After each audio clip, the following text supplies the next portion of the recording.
Jadi kejadian ini sekitar tahun 2020 pas masih pandemi COVID-19. Ada 3 remaja dari Jakarta, kita sebut aja namanya Riko, Bintang, sama Bima. Oh, cowok semua nih? Cowok semua. Oke. Mereka itu umurnya sekitar 20-23 tahun. Nah, mereka mau pergi sehari aja, pulang pergi keluar kota, tapi gak mau jauh-jauh.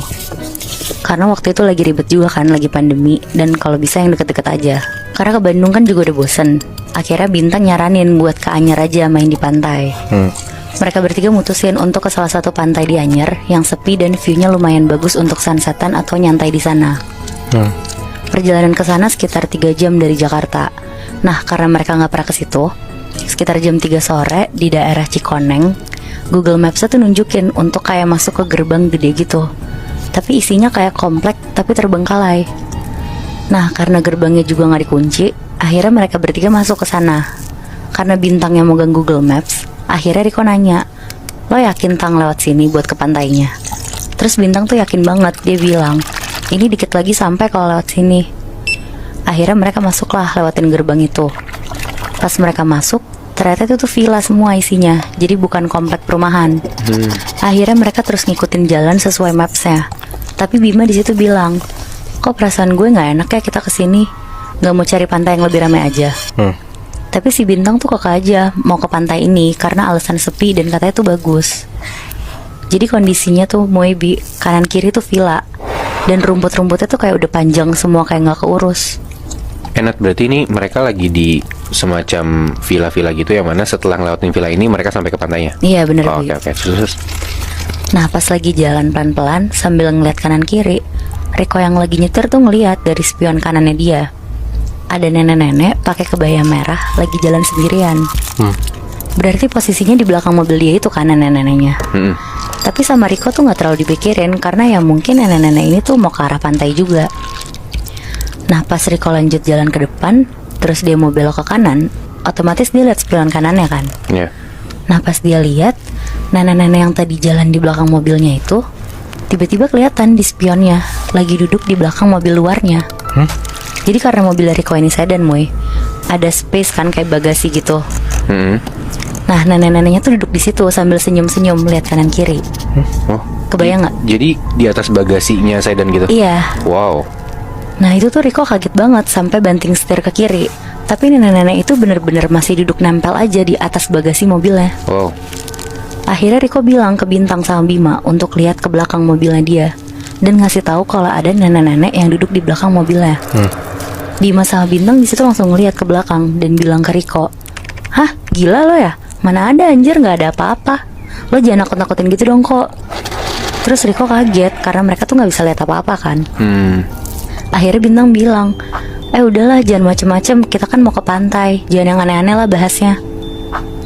Nah, akhirnya sekitar jam 4 sore mereka udah sampai nih di pantai itu. Di dekat pantai itu tuh ternyata ramai, Moebi. Kayak ada warung-warung, ada tempat makan seafood juga. Tapi karena mereka datang pas lagi pandemi dan hari kerja, jadi kebetulan pengunjung tuh cuma mereka aja. Jadi penghuni di sana banyak tapi nggak ada pengunjung. Iya benar. Oke, terus. Akhirnya mereka cari spot lah di bawah pohon gede rindang biar adem. Si Riko bawa tikar, terus mereka pakai itu buat tidur-tiduran. Nah, Bintang sama Bima nggak lama main air di pantainya. Riko tuh juga pengen ikut, tapi sorean lagi katanya, soalnya dia mau tidur-tiduran dulu, capek nyetir katanya. Pas dia lagi merem, kayak ada yang netes-netes gitu dari atas pohon kena bajunya Riko. Riko kaget, langsung kebangun, kirain hujan kan.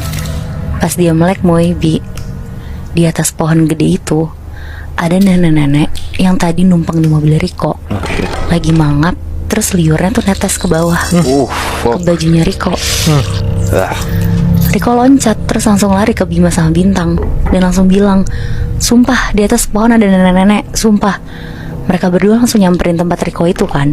Dan pas dilihat tuh gak ada siapa-siapa, Moebi, sama sekali. Mereka bener-bener cuma bilang ke Riko, "Lo mah cuma kecapean aja kali, jadi halu dari tadi." Terus Riko tuh bilang, "Lo lihat deh, ini baju gue tuh basah, bau lagi." Jadi bajunya Riko tuh kayak bau anyir kayak gitu loh. Dan emang bajunya Riko tuh kelihatan basah.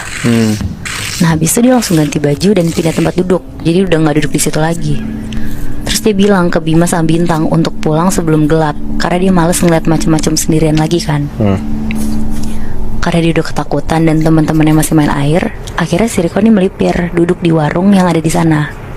Dia mikir mending dia di dekat warga lokal aja lah daripada dia sendirian kan nungguin temen-temennya. Nah kebetulan yang jaga warung ini tuh kakek-kakek dan ada cucunya anak kecil kayak masih sekitar umur 9 tahunan lah. Di situ Riko ditanya-tanya datang dari mana dan tahu pantai ini tuh dari mana. Terus pas udah ngobrol lumayan lama, akhirnya Riko cerita ke kakek ini.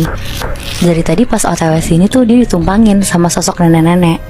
Dan pas dia lagi tiduran di bawah pohon gede itu, nenek-neneknya tuh ada lagi di atas pohon. Pokoknya dia ngerasa diikutin terus sama nenek ini. Anak kecil si cucunya ini ngedengernya tuh ketawa-tawa ke kakeknya. Riko bingung dong, kan soalnya dia cerita juga serius kan, nggak ada maksud bercanda. Iya, terus serem gitu. Iya, tapi kenapa diketawain kan?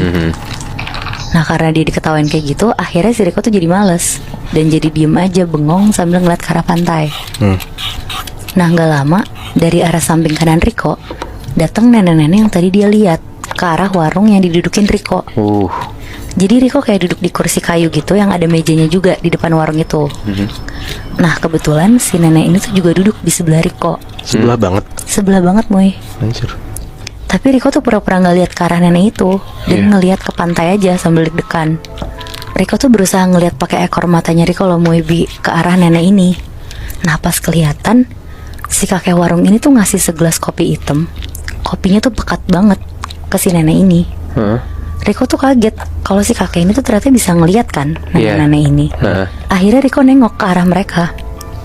Pas Riko nengok kanan, nenek, kakek sama anak kecil itu tuh ngeliatin Riko sambil senyum nyengir gitu loh. Ini serem banget.